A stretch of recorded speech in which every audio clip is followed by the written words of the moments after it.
I always look confused. I need a theme song or something because I'm always looking lost. Anyways, can everybody see and hear me? How's everybody on Facebook this evening? Happy Sunday to everybody. How's everybody on YouTube? Let me pull up my YouTube tab here. Uh-oh. Let me mute this. Give me just a second here. Hey, you guys. Oh, we got a super chat already. Who is this? Who is this? Okay, I'm glad you guys can hear me. Let's see here. Princess Love says, hey, T. Thank you so much for the super chat, Princess Love. Hey, you guys can hear me? All right, Facebook, y'all can see and hear me? Okay, great. So I am here. I told you I had posted my video earlier of the face wash tutorial, and then my friend had a birthday party, so I went to his birthday party. We had a good old funky time. So I told you guys I'd be live streaming later on today. So as promised, I'm here. Am I the only person thrown off by daylight savings? Like, I was so shook this morning when my son came in the room. I'm like, what time is it? Like, I just hate when the clock switch because it just like gets me off balance. So give me just a moment to put up these comments. I can see everybody's comments from Facebook and YouTube. Okay, perfect. Yes, daylight saving has me shook. Thank you, Renisha Baker. I love you too. Thank you for the super chat. All right, so I want to come on here. We got a lot to talk about. You know, when I do my streams, I like to gather screenshots, videos. I want this to almost be like an interactive video with you guys, okay? So instead of me editing all the footage, we're kind of watching everything together. So that's why sometimes it takes me a lot longer to put my streams together. Thank you, Mylene, for the super chat. Appreciate it. So let's go ahead and talk about DaBaby. You know, Mr. Slap the shit out of niggas. Yeah, you're also slapping the shit out of bitches too, okay? DaBaby's a hot damn mess. And yes, on Instagram, I did, post a whole list of just all the fuckery he's been involved in since he's gotten into the industry. Everything from him killing somebody at Walmart, granted with self-defense, he got off, to just the countless fights that he's been in. Him fighting at the mall, I think was South Park Mall at the Louis Vuitton store in Charlotte. He was fighting Cam Coldheart.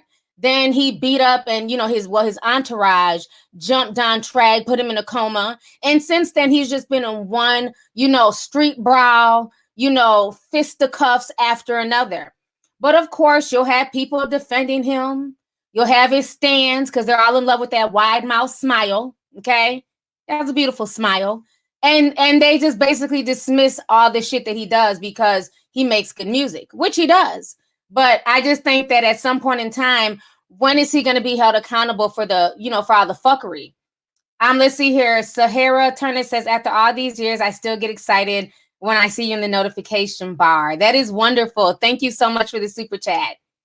So I want to go ahead. Let's see. M. Sandoval says, sending love from New Mexico. Love you, T. Thank you, Miss Sandoval. Appreciate it. I mean, to me, he's doing the most. Okay, so I'm going to go ahead and play you guys the video that went viral last night of DaBaby. So let me go ahead and pull up my IG, and I'm going to do a screen share with you guys. So just give me a second here to share my screen. Let's see. Application window. Okay. So let me go ahead and play that initial slap for you guys here. This entire situation is a hot mess. Give me a second here. It's on this second screen. So y'all go ahead and watch this. Let me turn up my volume so y'all can hear it.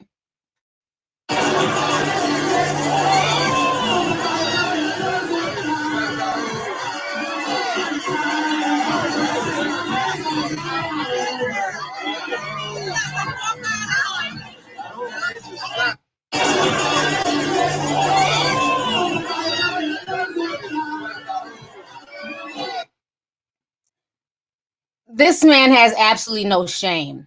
Like some people were saying, they were like, I wonder if he would have had such a quick reaction if this was a white girl. Because it seems like it's always okay to put your hands on Black women or have a quick reaction when it's somebody that looks like you. You know what I'm saying? And I just think that whole situation is sad. Now, initially, he was trying to play it off. Gossip in the City took this screenshot. And, of course, his female fans were the first ones to defend his actions. And she was saying, you can see her hit him in the face with her phone. So, oh, well, keep your hands to yourself. So then you see DaBaby. Let me pull up the screenshot. Sorry. You see DaBaby comes in, and this is his comment.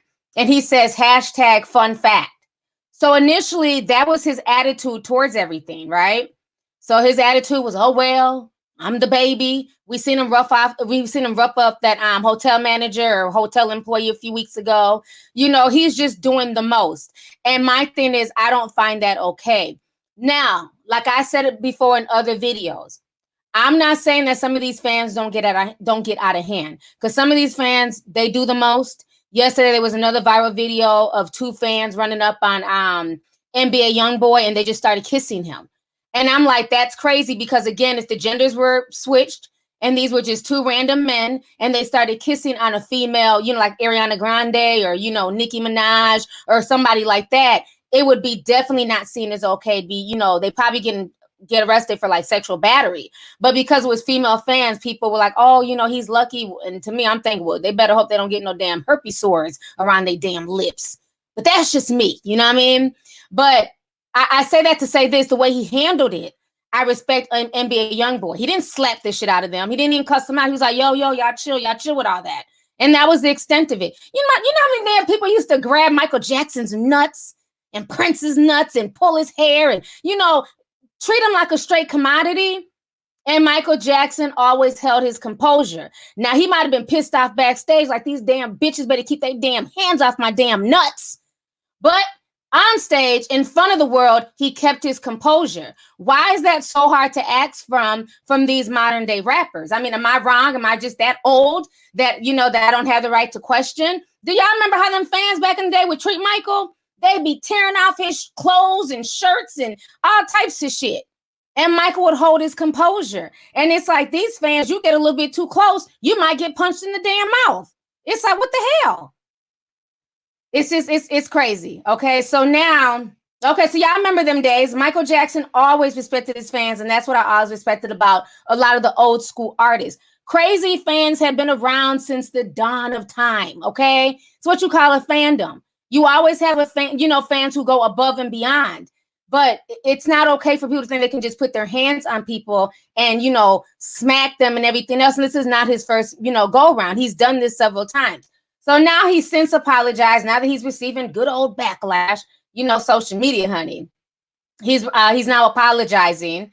Y'all laughing because I said he was grabbing Michael Jackson's nuts. It's the truth. They did used to grab his dang on nuts. Hell, he grabbed them. So people was like, fuck it, you grabbing your nuts in every other video. I'm going to grab them too.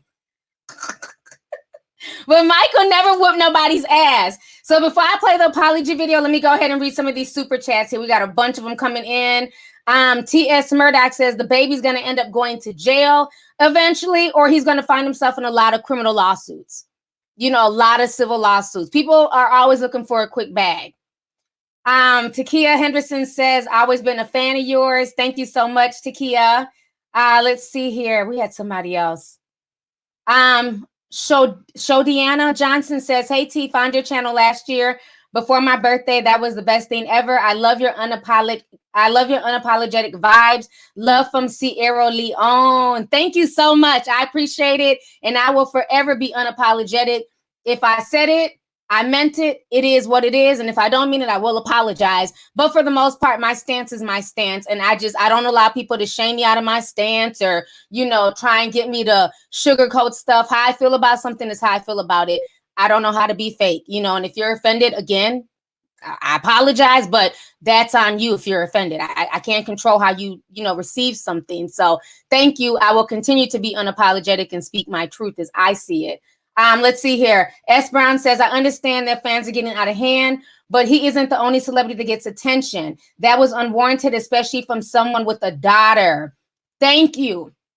And that's the part that's disturbing, is that you have a lot of these fans who make up excuses for him, who excuse his behavior. But again, imagine if somebody slapped the shit out of their own daughter or his own daughter. They'd be ready to fight.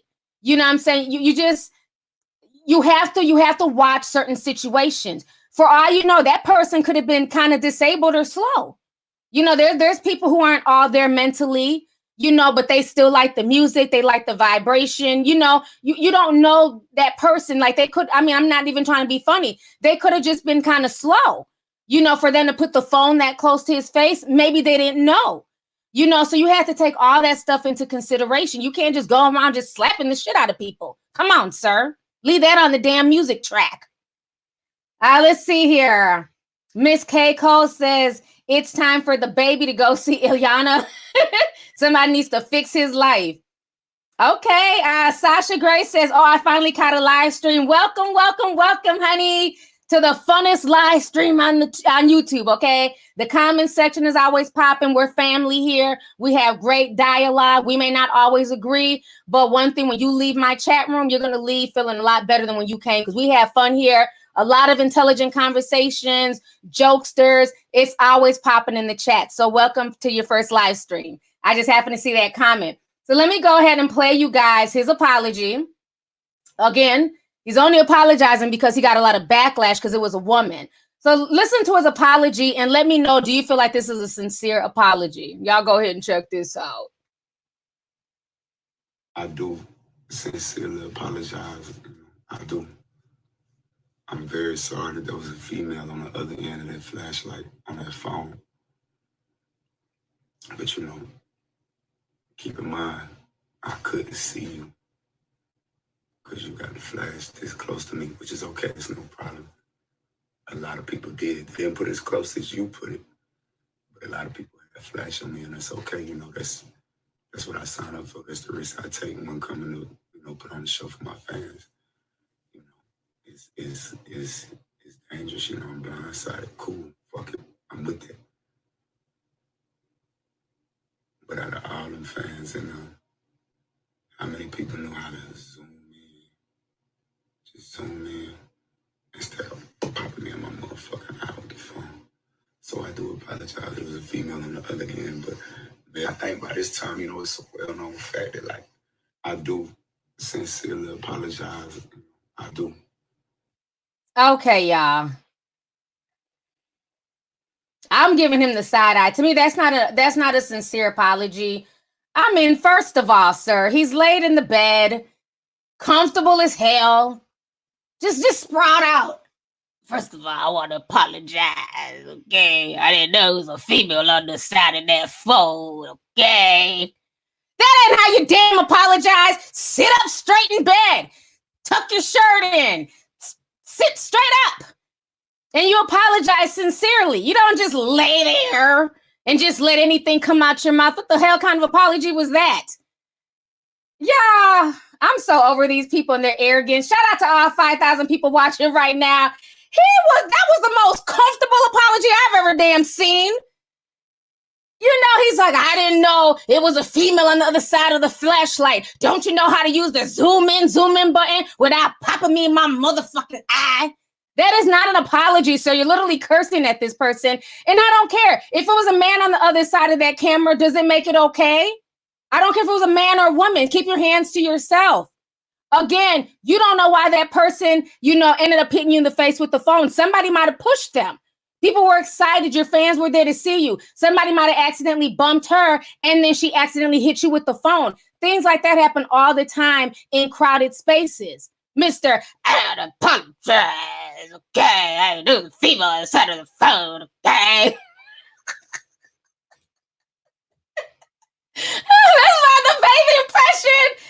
I'm going to need him to have, oh my gosh, I'm going to need him to have several seats. That was the worst apology I've ever seen. And of course, his fans are satisfied. T, shut up. He apologized. We all make mistakes. Shut y'all's asses up. I literally gave y'all 7 different things that this man has been involved in, different altercations since he hit the damn scene. Y'all stay making excuses for him. Matter of fact, let's go back to my Instagram page. Let me go ahead and read to you guys all the altercations that he's been involved in since he stepped on the scene. Y'all know I keep a list. I don't miss shit. I got so many dang on posts on. Let me find it. His fans, boy, they come up with more excuses, honey.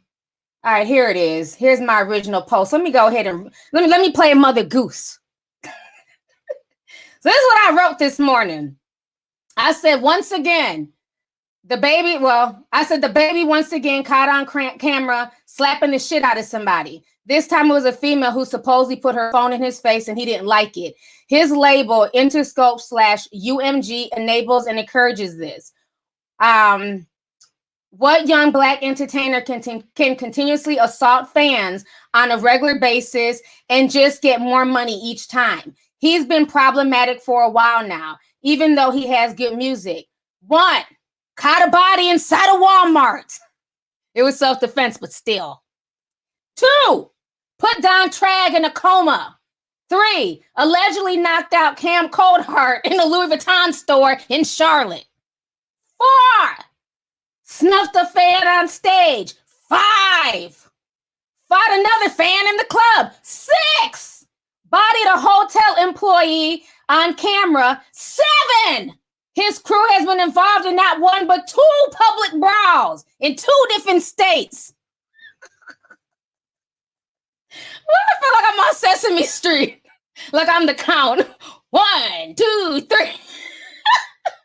This man has been involved in so much nonsense, yet his fans cuss me out for pointing out, you always trying to bring up old shit. No, it's not about bringing up old shit. Facts are facts. Why do y'all get mad when I speak facts?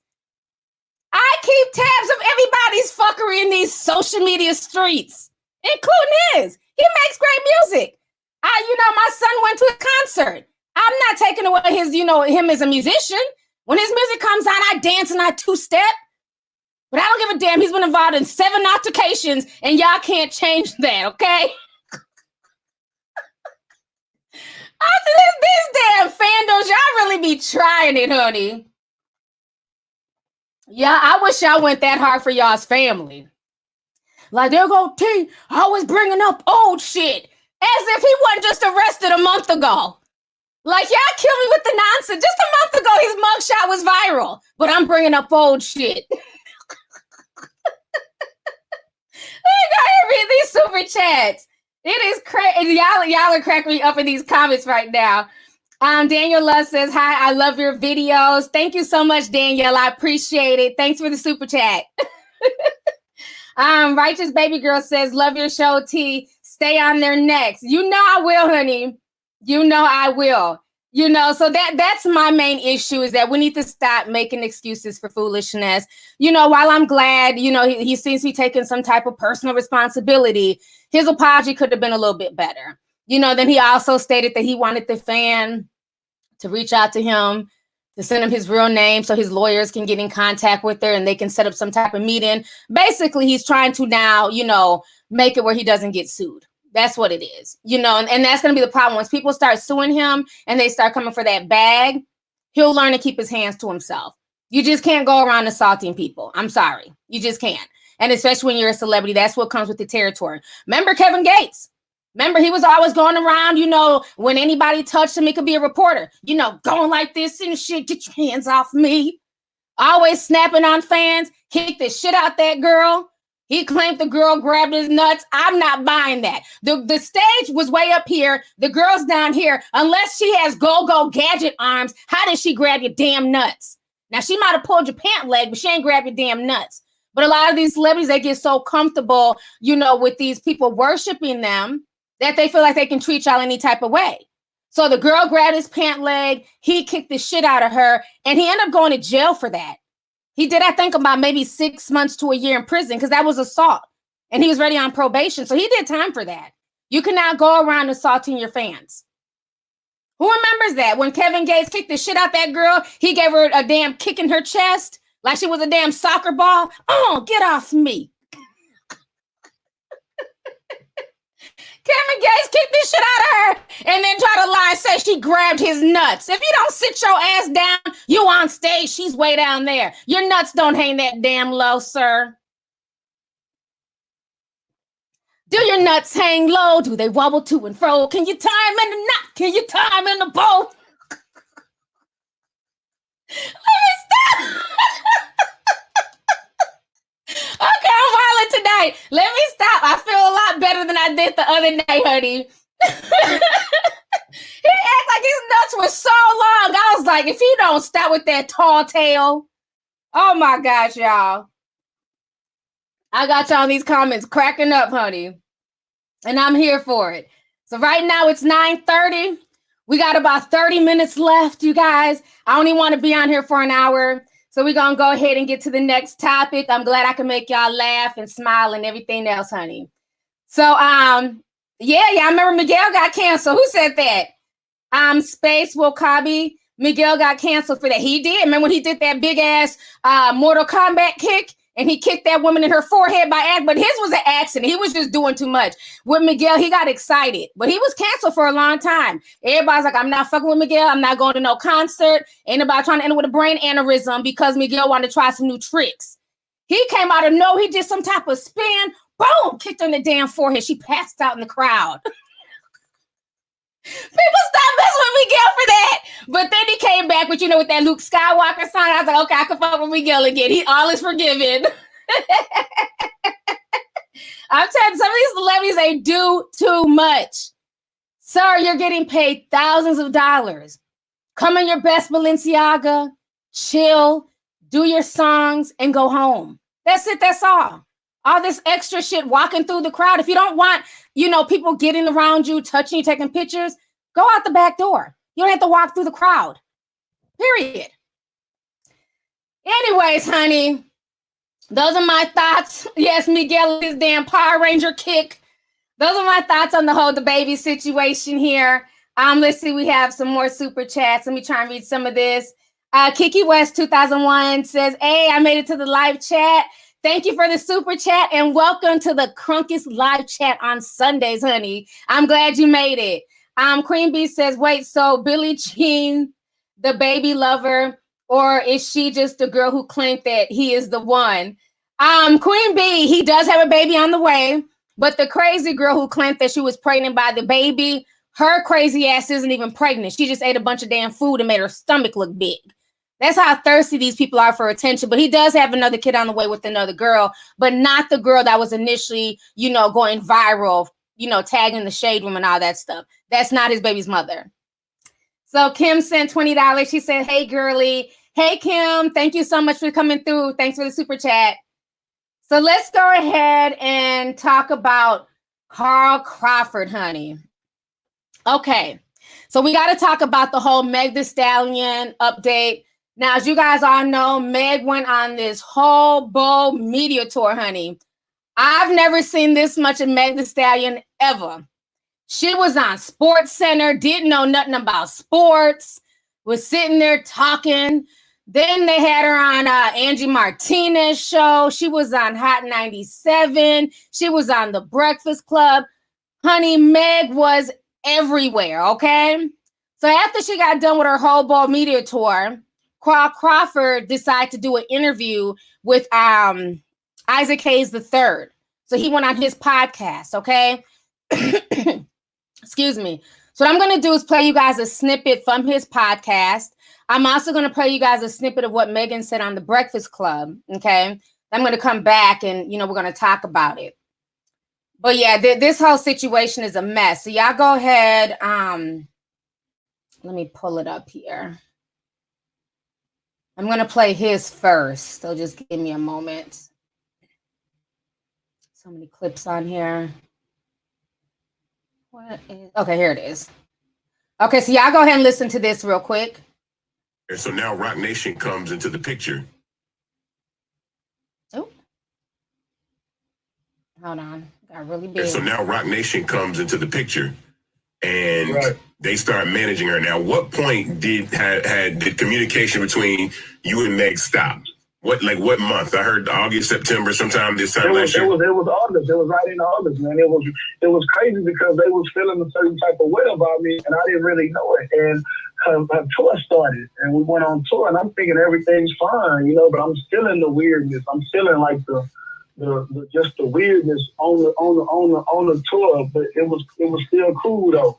And then finally, we came down to Houston, and everything's still good then. But clearly, she was already talking to Rock Nation and stuff like that because you don't just sign with nobody on the first day of meeting them, right? You know what I'm saying? So we was in Houston, and next thing you know, they was going to Louisiana or whatever. And And I didn't go on that trip because I was getting ready to meet them back in New York for the tour. And all of a sudden, T. Ferris gives me a call and he said, yo, Meg say she ain't fucking with us no more. And I said, wow. I said, did she actually use that word, fucking? She ain't fucking with us no more? And, you know, he said, yeah. I said, damn, well, wow. He said, I did something with the lawyers. Her lawyer came in and we said something back and she said we were trying to take her money and she was crying and she was like, oh, they trying to take this from me. And mind you, you know what I'm saying? It was my first time hearing all this stuff. Right. You know what I'm saying? So I'm asking this guy, I'm like, well, what you gonna do? He said, I'm gonna drive back home. He said, yeah, she said she ain't fucking with us. Shit, I'm gonna drive back. I'm on my way right now. Fine, you know. I said, all right, but fuck it. We, you know, this is what it is. We gotta take our position. She ain't fucking with us no more. She ain't fucking with us no more. Let's go. Right. Damn, let's get back to 1501 work. That's what I'm thinking. Me and him's gonna do. You know, bam. You know what I'm saying? Time go by. I'm calling to me like he's still there. I'm like, well, what happened? You know what I'm saying? I guess she told her what I said, but all of a sudden, y'all cool with each other again now. Now he's back. I guess she brought him back, apologized, said she was sorry and all this, but, you know, the damage had already been done. She sent in her lawyers to tell me this, that, you know what I'm saying, what their demands was, and it was just like, wow, like I couldn't believe the aggression that, you know, the lawyers came in with, saying what her demands was. See, bitch, he got you now. Okay. So you guys just heard what Carl Crawford was saying. He was stating some of his side of the story. I'm going to go ahead and play you guys a small snippet of Meg on The Breakfast Club. And I caught her up in a lie, but y'all go ahead and watch this real quick. Where's it at? I post so much stuff, y'all. Be patient with me here. Where's the Meg Thee Stallion? Okay, that's her win. Streams. Is this it? Okay, where did it go?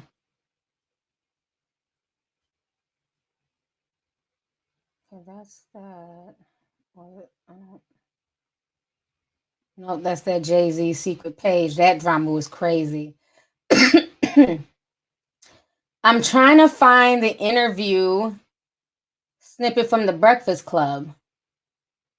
That's what I'm looking for. That was Joe Budden. Where did it go? Where did it go? That was a choke, no joke drama.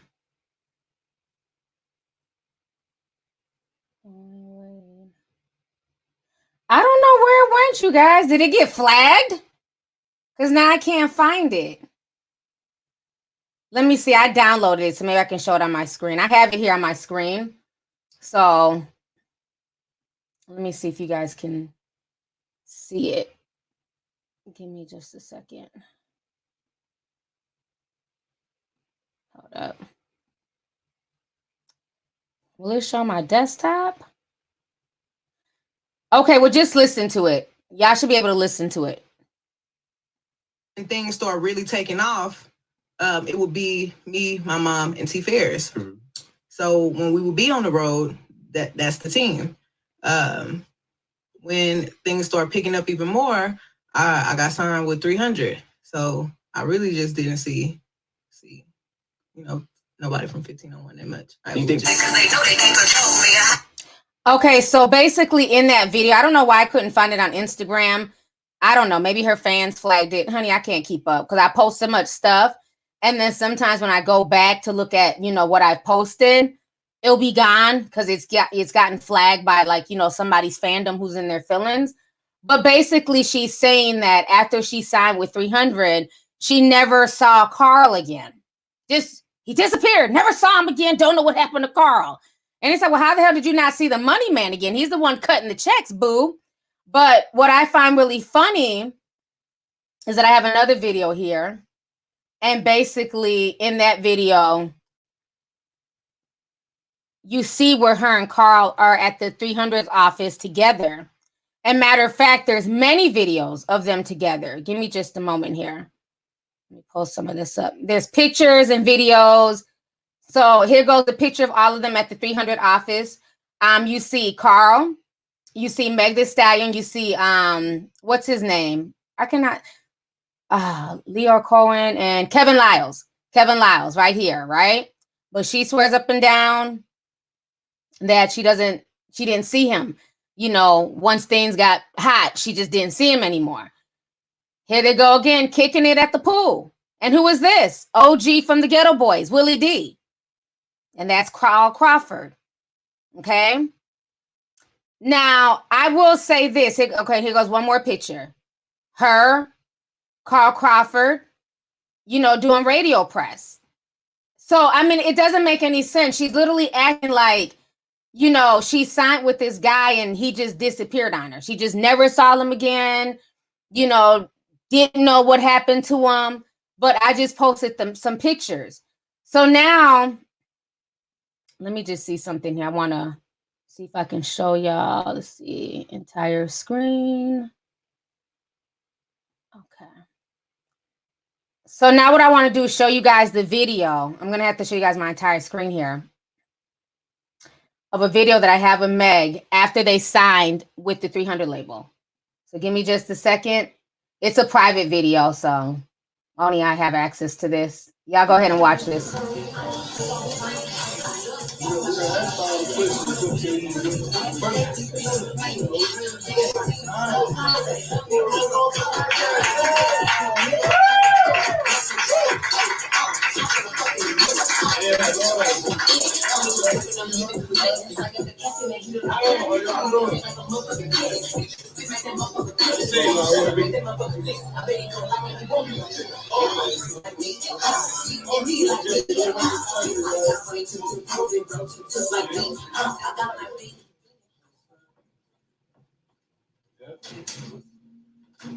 Okay, and what you do?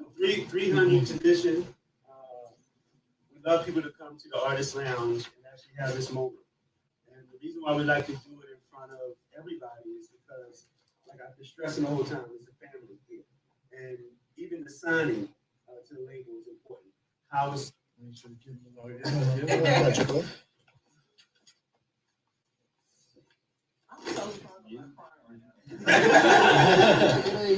we done had a couple of rows in here too. I'm proud when I leave.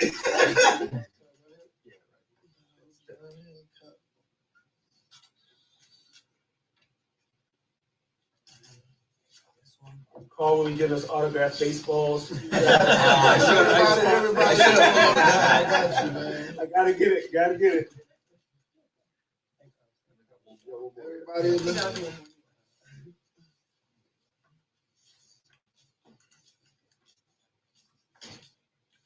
Any Yankee fans in here, I just want to apologize for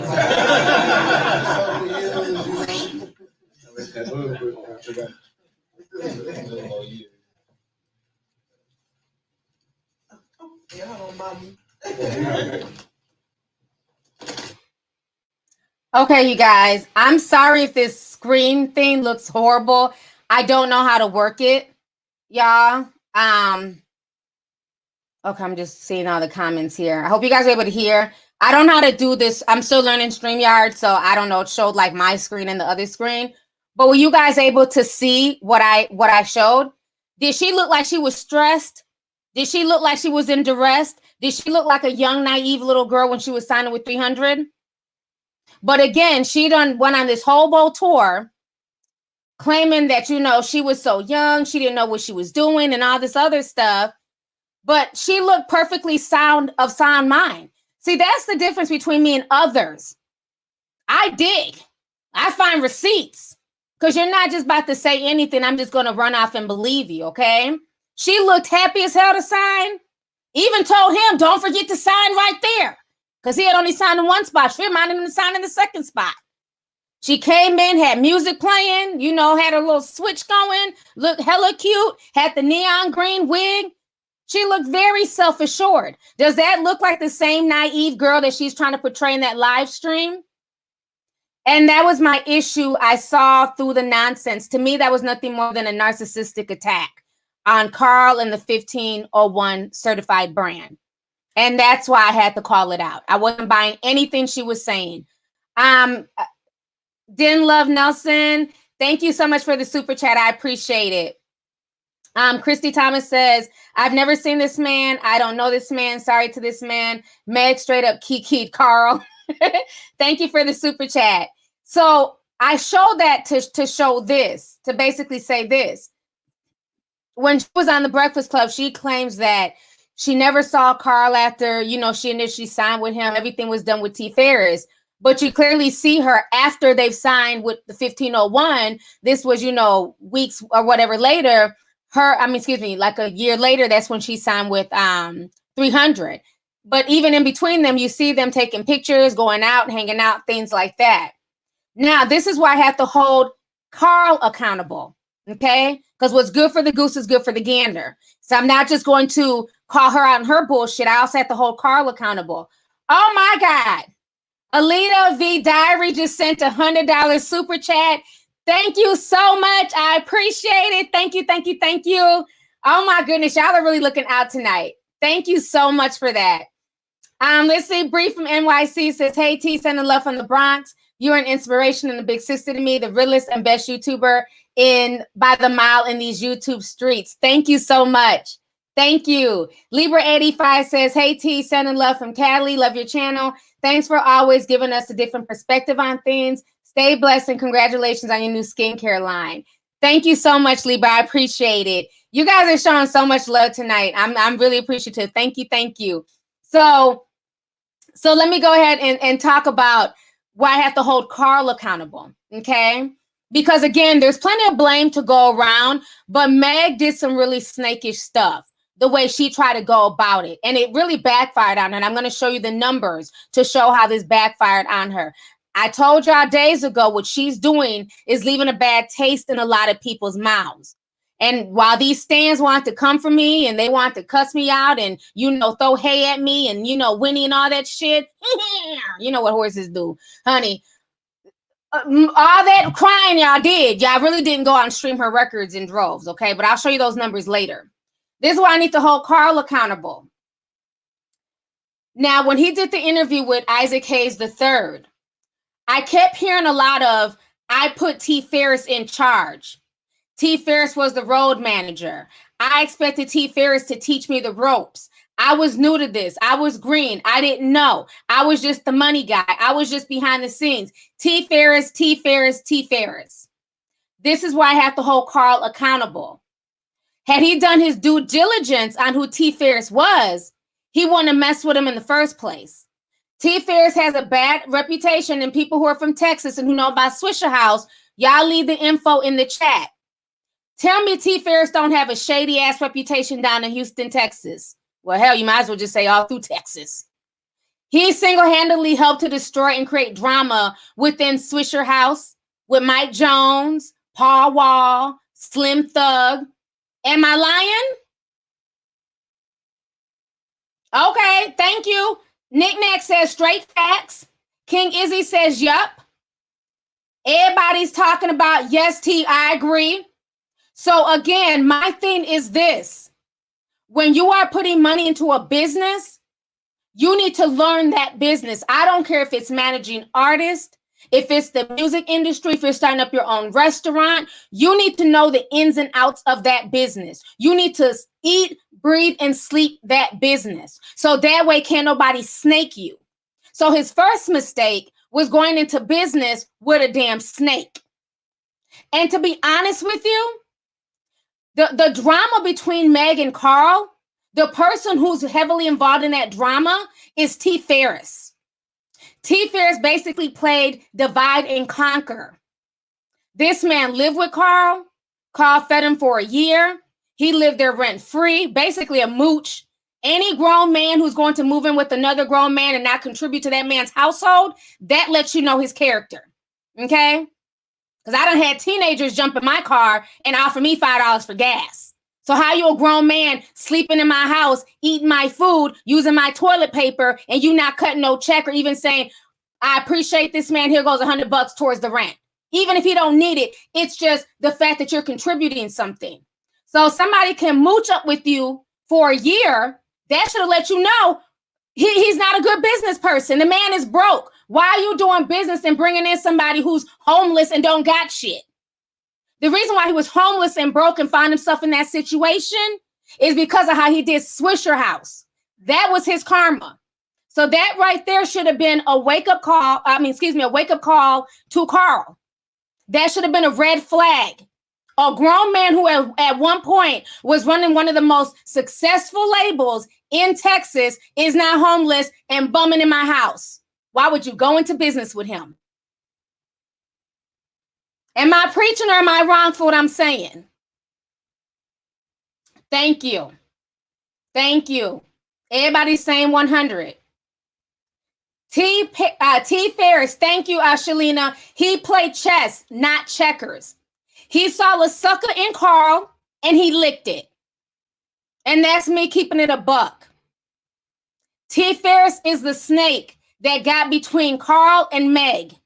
He started planting seeds in Meg's head because his end game was to get with Rock Nation and get up under Jay-Z and them. That was T. Ferris's end game.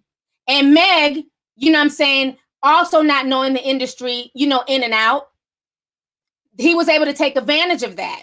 Carl being totally green to the industry, he totally took advantage of Carl. But that's why I have to hold Carl accountable. Thank you. Y'all know about the Swisher House, okay? All the people who listened to that music back in 2008, 2009, 2010, remember the Swisher House drama and who was behind all of that. So now Carl is finding out that T. Ferris is a snake.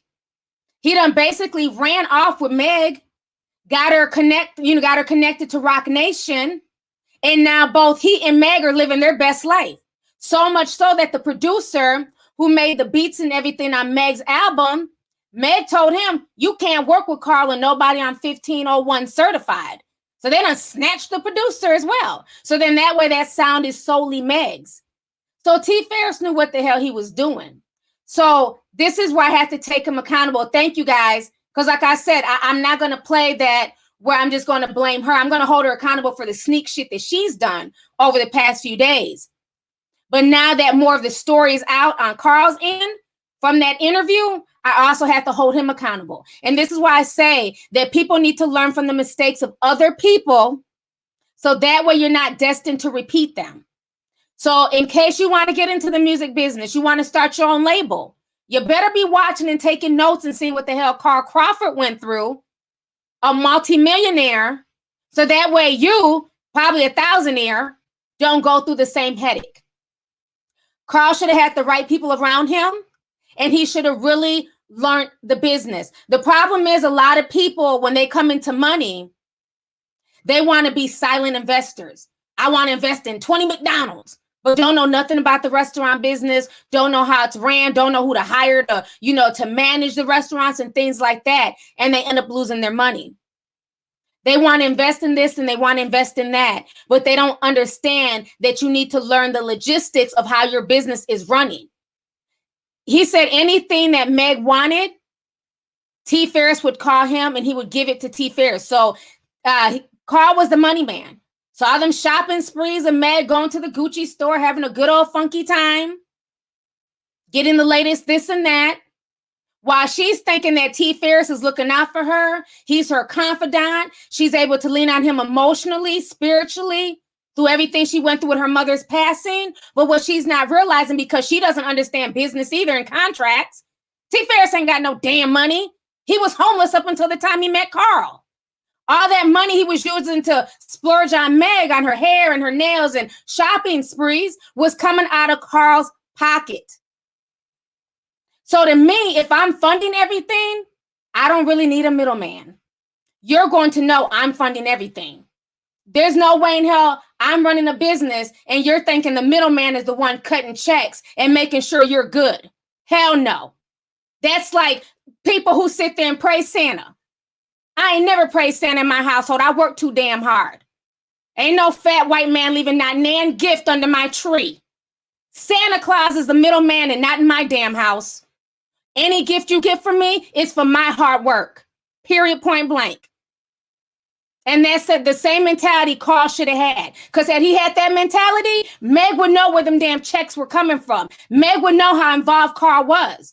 But because he let T. Ferris be the middleman and get all the props and get all the accolades, that's why her loyalty is more to T. Ferris than the man who was cutting the check. Can I get an amen?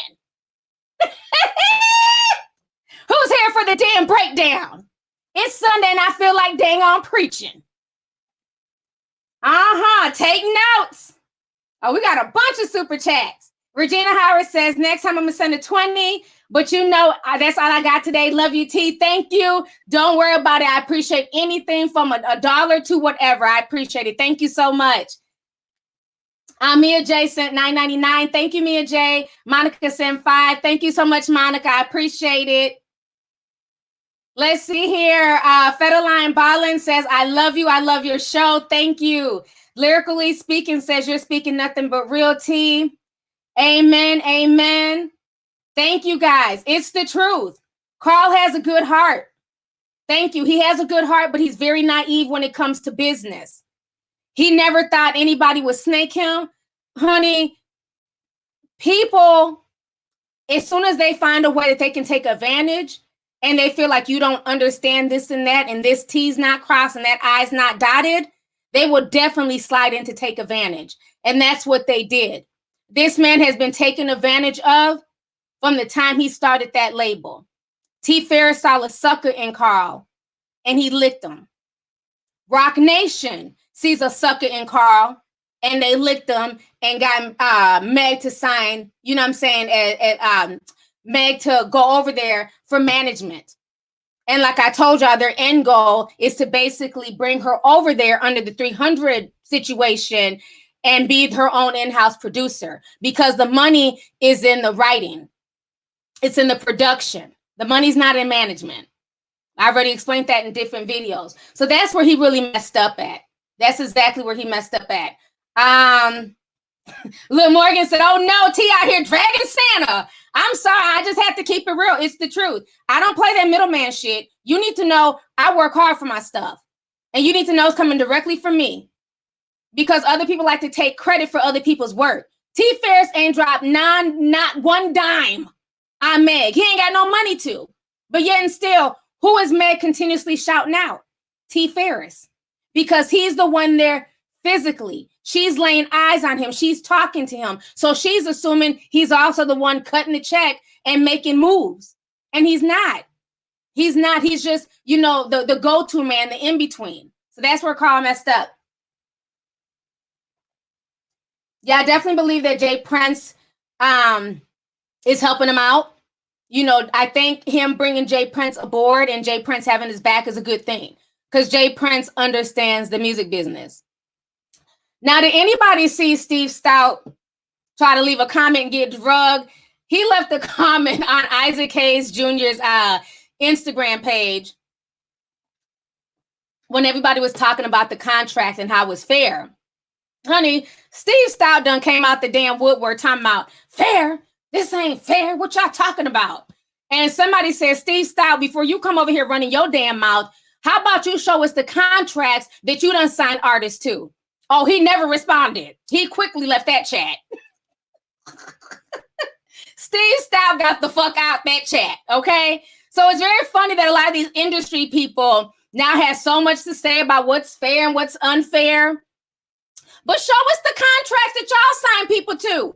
Since Jay-Z's lawyers want to say that this contract is so bogus, it's so unfair, you know, Meg was done wrong.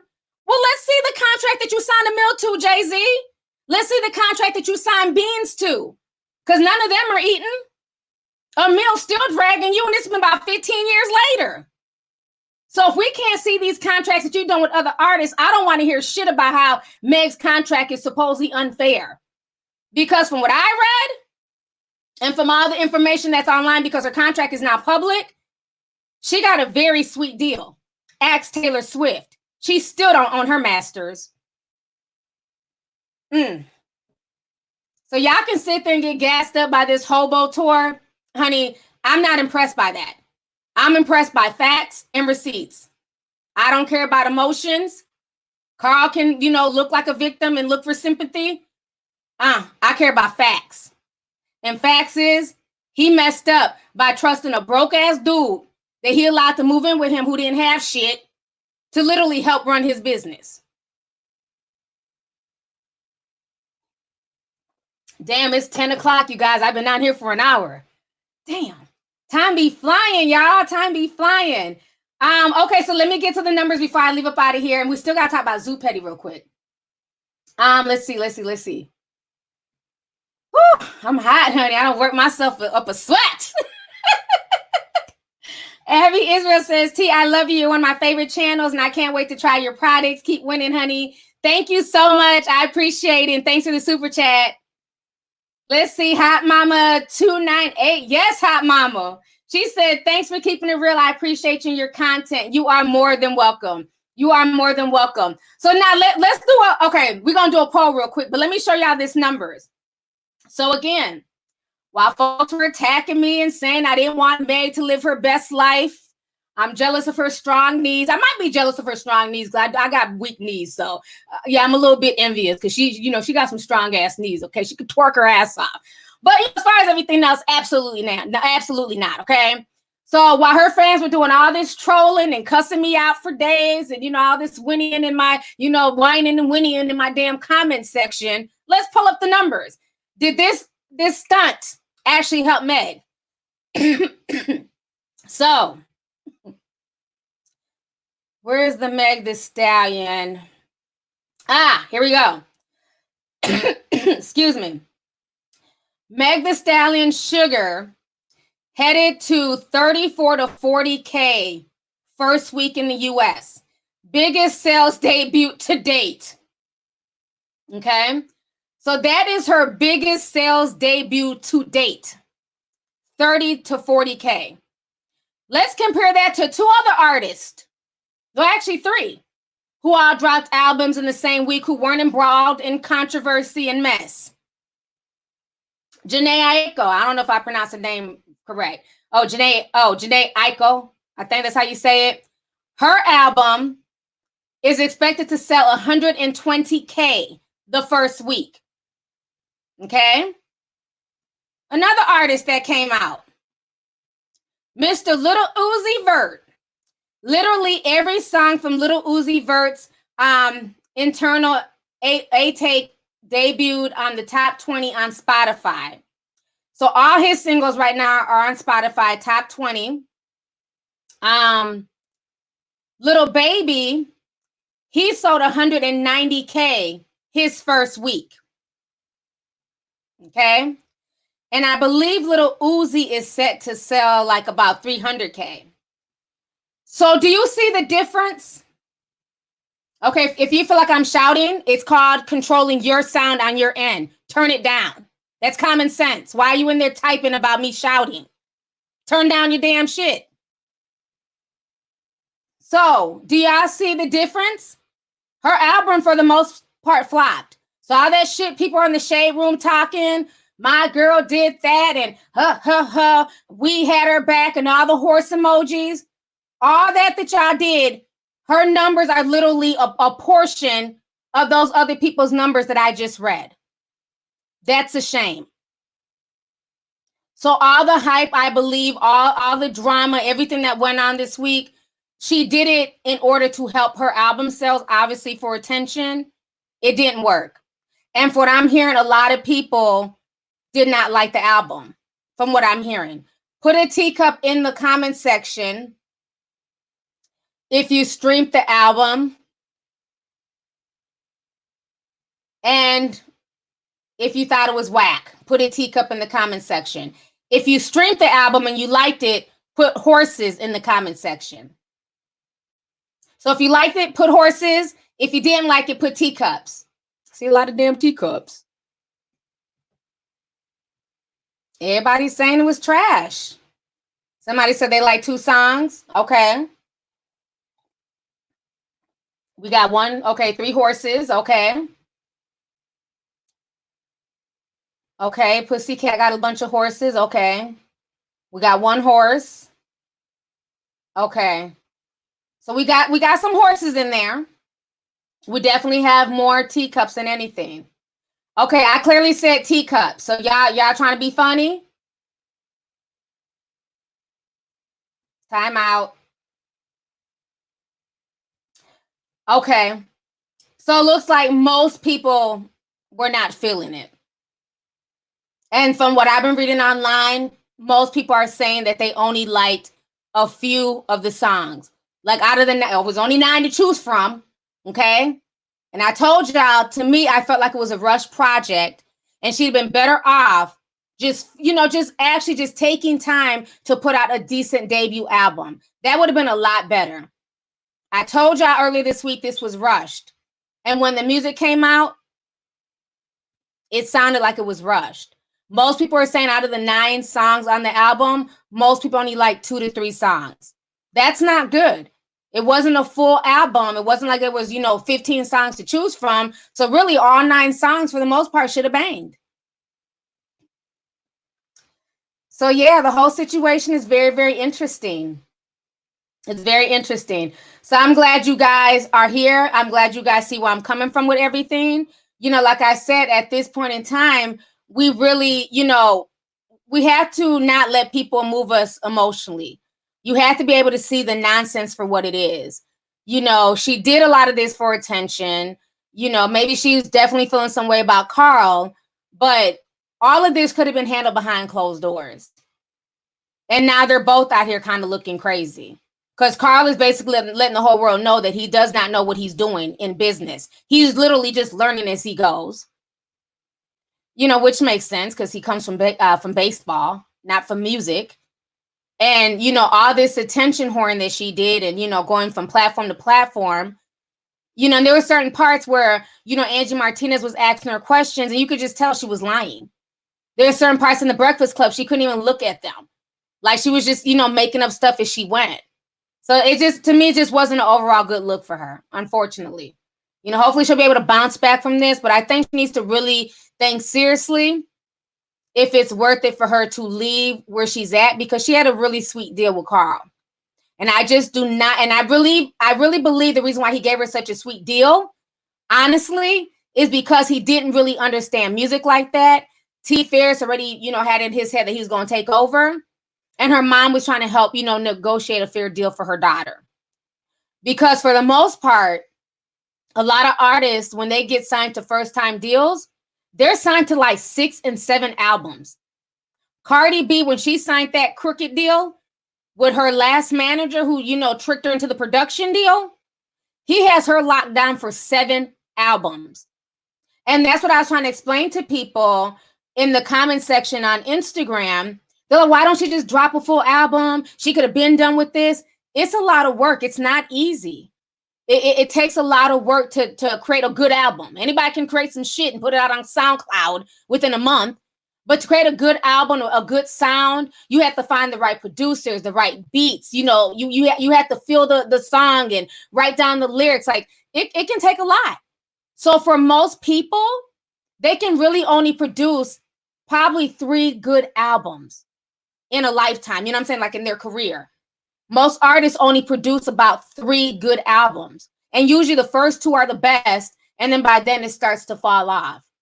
There's only a few artists that create like really, really good albums multiple times. Justin Bieber being one, Drake being one, And I think too that the problem also is that a lot of these artists, they're so scared of these streaming numbers. And I think it's bullshit. Like when we were growing up, we weren't treated the way y'all are treated. When Michael Jackson said he was dropping a single, that's what it was. He was dropping a brand new single.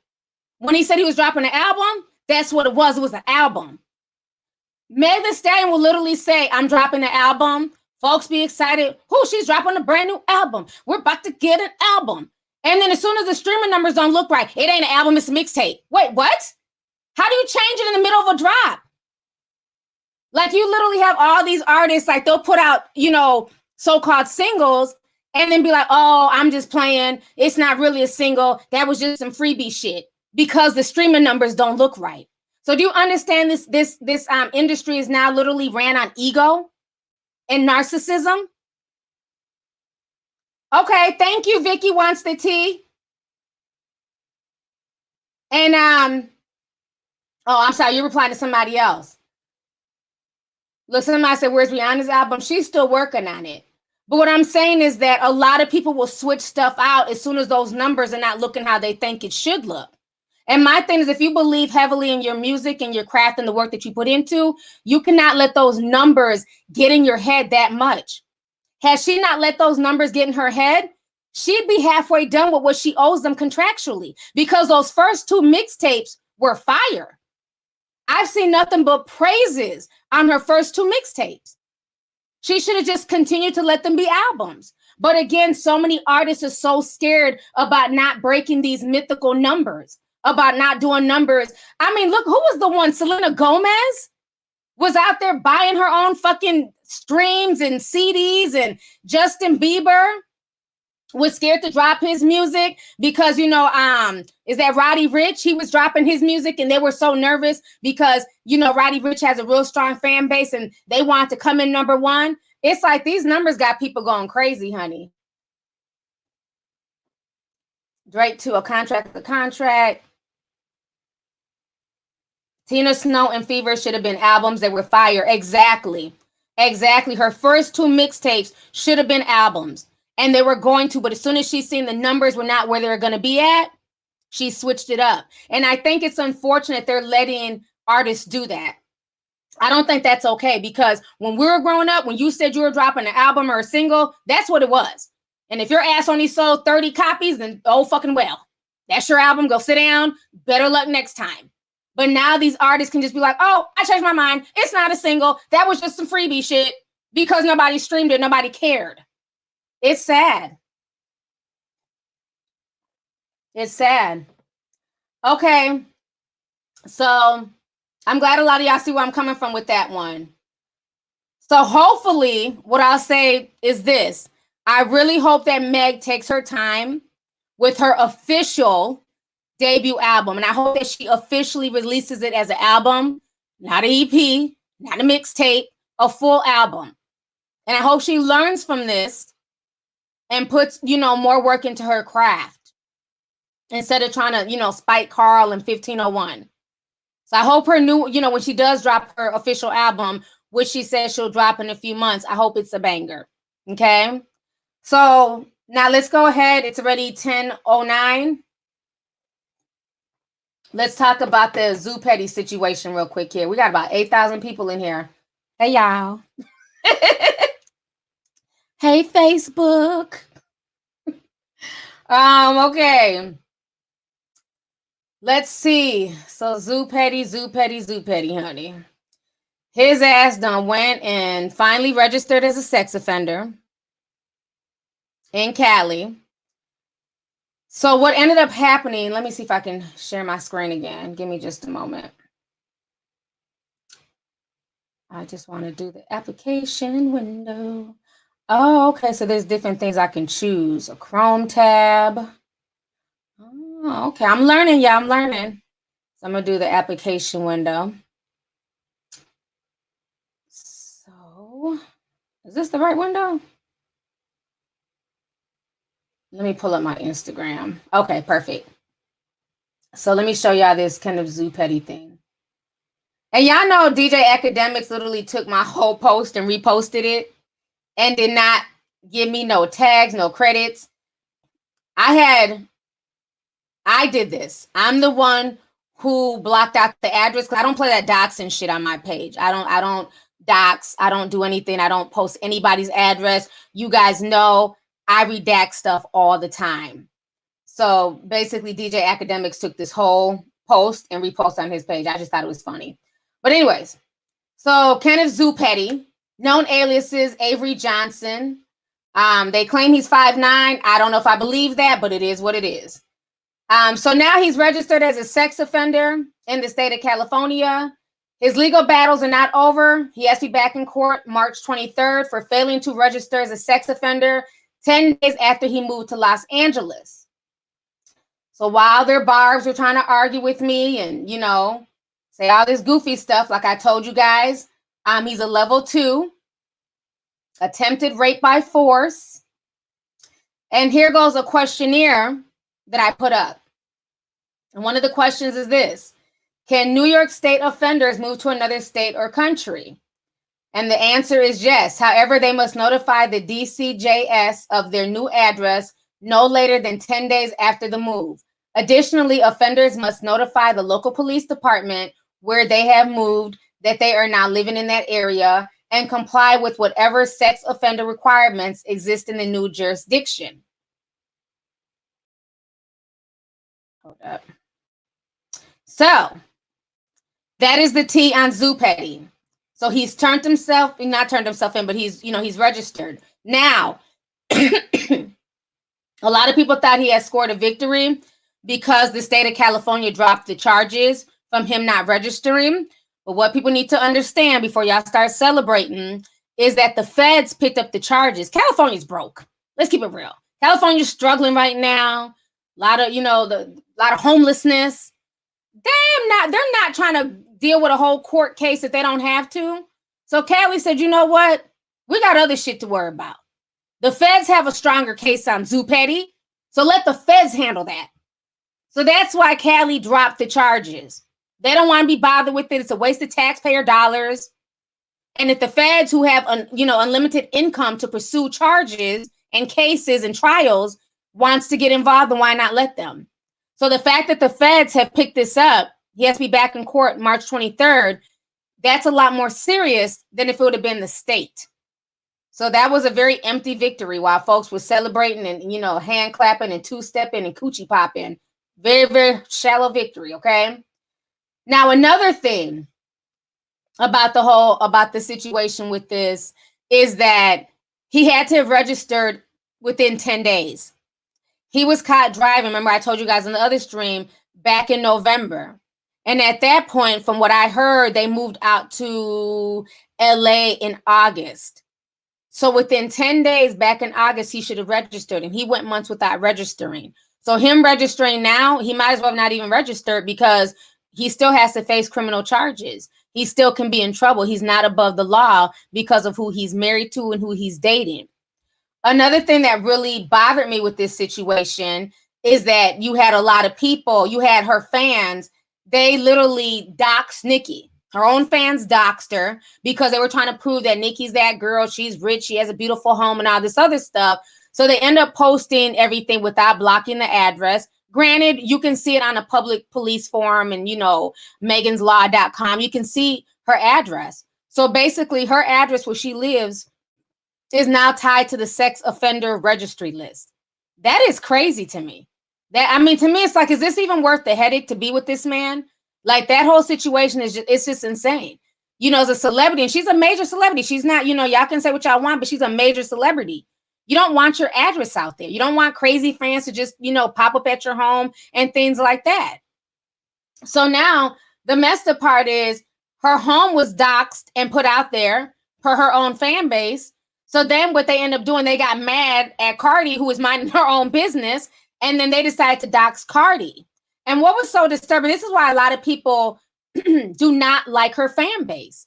Because even though there's a lot of cool barbs, and I fuck with a lot of cool barbs, you have these crazies like this person who literally wrote this on Twitter. They posted Cardi B's home. They posted a picture of her home, her address, and then stated, "Shoot the baby first." Who does that? What in the world? It's like, who does that? I'm saying? Okay, I don't know why this is not moving. Okay, hold on. Okay, there we go. They literally said that. And to me, I don't care how much I'm a fan of somebody's, to say that, to post their address and to say, go harm their child, that's evil. I don't care whose child that is. It could be Cardi B's, it could be a random person. That's not okay. And that is my issue with some of these fandoms. They go so hard for people. I can bet you any money that little sick demon has never even met Nicki Minaj. Nicki Minaj doesn't even know that they exist. But you're sitting here telling people to go harm her child because y'all doxed the address and it got out, so then y'all turn around and dox her address and then threaten her child? The whole situation that I was watching online yesterday was just so sickening. And it's like, you have most of these are grown adults. I would love to say that these were all, 12-year-olds and 13-year-olds. A lot of these people were grown adults going back and forth, threatening folks, arguing, all this carrying on. It's just, at this point, it's just really disturbing. It really is. It's really disturbing. And it's so unnecessary. That's why for me, on my page, I was like, no, I'm blocking the address. I don't do that doxing shit. Now, if you want to go research and be a detective, you go then you go do you. But I'm not posting anybody's personal information on my Instagram page. I never have and I never will. And then you have idiots coming out there talking about, oh, you're only not posting it because you're scared of the barbs. No, I'm not posting it because I'm a decent human being. Period. Nikki's address is nobody's business but the people who live around her who need to know that there's a sex offender in their neighborhood. I don't have to post that on my page. It's like, where's the common sense and the decency? It's really sad. It's really sad and disturbing. It really is. Some of these fan bases, honey, it's like, it just makes you shake your head. When I seen that tweet, like my mouth just dropped open. That you would even insinuate to go harm an innocent child. That is just sickening.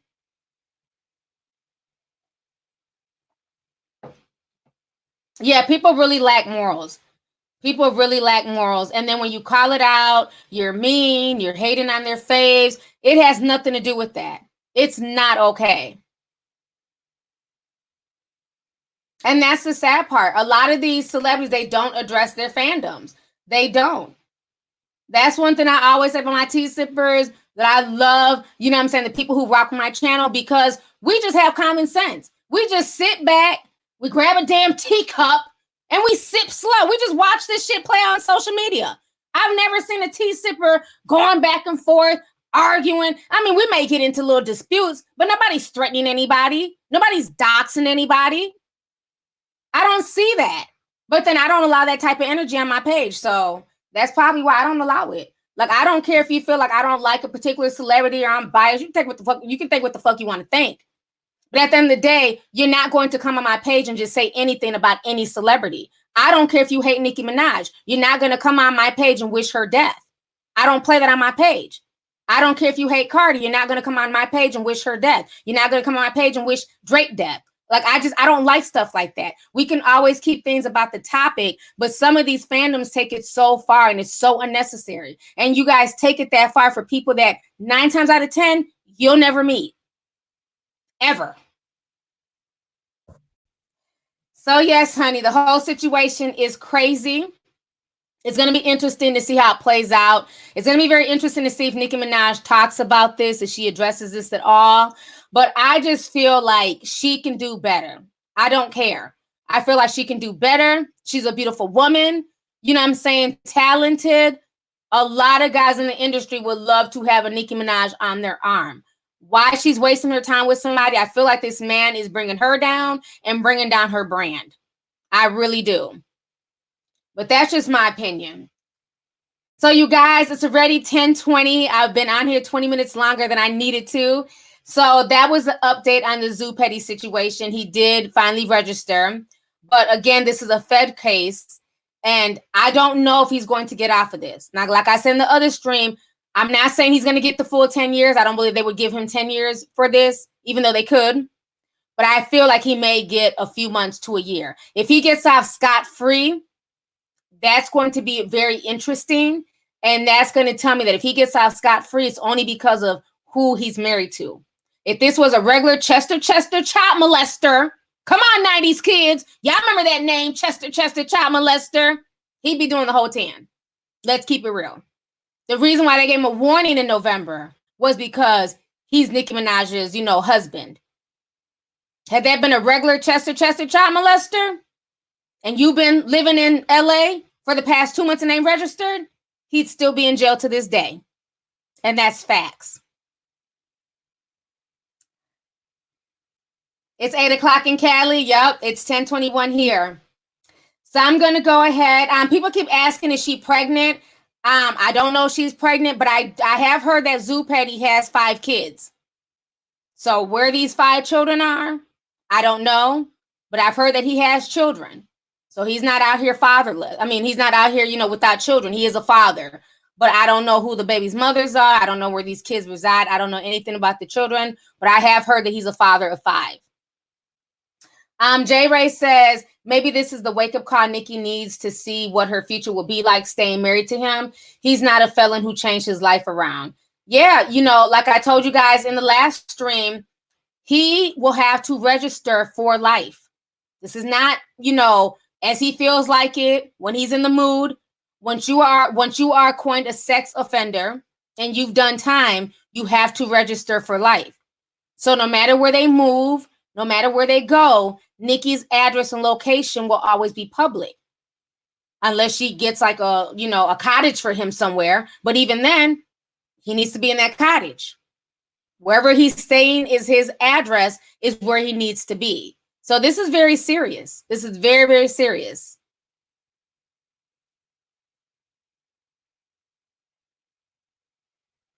All right, so we have a lot of good conversation going on. You guys, before I go, please make sure to hit the like button, please. It's free of charge. It costs nothing. Please hit that like button, you guys. I'd really appreciate it. Once again, thank you guys so much for joining me this evening. Hope you guys had a good time in this stream. I hope you guys learned a lot. You know, like I said, it's going to be very interesting with the whole Carl and Meg situation. That's not a situation that's going to end lightly.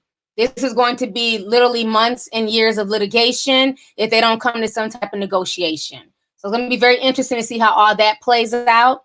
You know, DaBaby, please start keeping your hands to yourself before people start coming for your money. You're still a new artist. Just, you know, chill a little bit, brother. Okay? So anyways, you guys, once again, thank you guys so much for joining me. Thank you to my Facebook family for coming through. I see you guys as well. I really appreciate it. So I'll be back either tomorrow or Tuesday with the podcast. And I'm probably going to talk about the Post Malone situation. I'm still praying on it. I'm not talking about it tonight. It's 10:24. We're not going to be talking about nothing dark. And I got to be in bed, okay? But I may talk about the Post Malone situation and do a breakdown. But like I said, I have to feel it in my spirit. If I feel like this is something I need to bring to a wider audience, I will. But certain things I don't like to talk about just because, you know, people judge you. And, you know, it's hard when you talk about esoterical stuff because then you're always seen as the, you know, the crazy loony person. And, you know, I'm used to people judging me, but I don't want people to think like I'm like batshit crazy either. So, you know what I mean? But I may do a podcast on that. If not, there's tons of other topics I can hit on, but there will be some podcasts coming this week and there'll be more videos coming this week. So once again, thanks for joining me this evening. I hope you guys enjoyed the stream. Happy Sunday, and I will see you guys in a few days. All right. Deuces. Good night.